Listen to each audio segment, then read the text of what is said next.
Hey there, Daddy Fred. Reading a little scripture out of 1 Timothy chapter 1, and I'm going to start off in verse 3. But I want you to really listen closely to some of this when we get up around verse 7 and 8 and 9. Okay? This is about the law. Everybody wants to be teachers and preachers of the law, saying obey the law and it will please God. Not everyone, but an awful lot of people, majority of his church. Here's what the problem is. And First Timothy 1, starting in verse 3, as I urge you, when I went into Macedonia, remain in Ephesus, that you may charge some that they teach no other doctrine. Now, Paul was the expounder of faith, grace through faith.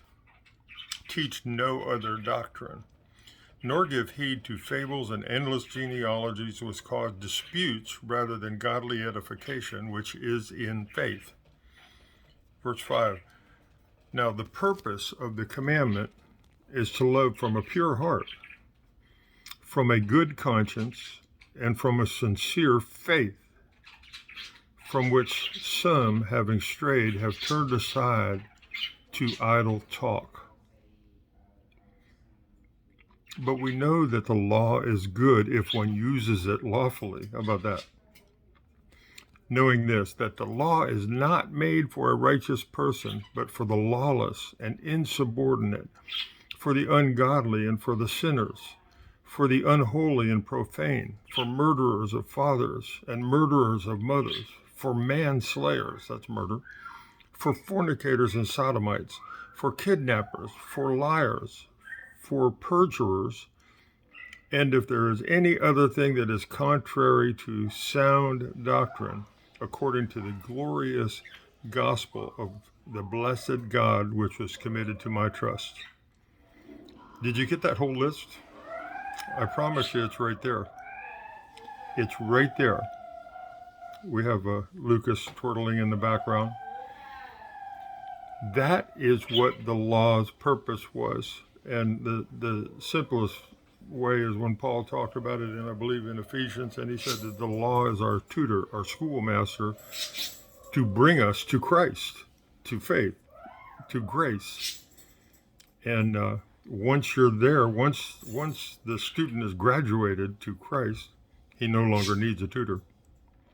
So the law's purpose was to show us if we were stubborn, if we were any of those lists. And preachers out there, pastors that have churches, if you have a church full of ungodly people, insubordinate, lawless, unholy and profane, murderers of fathers, murderers of mothers, and manslayers, for fornicators and sodomites, for kidnappers, liars, if this is who's in your church, perjurers, and any other thing that's contrary to sound doctrine. What is sound doctrine?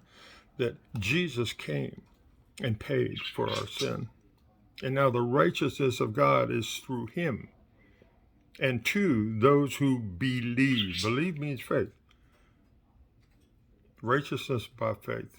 That's where our righteousness is in the new covenant. If you're in the old covenant, come on up. It's comfortable here. The air conditioning's always set on my temperature. Just kidding. That's a church joke. I used to go 2 hours early and set the air conditioning on freeze so that when everybody came in and brought their heat, their 98.6 worth of heat in there to that room, and there's 500-600 people in the church, it's still a comfortable temperature.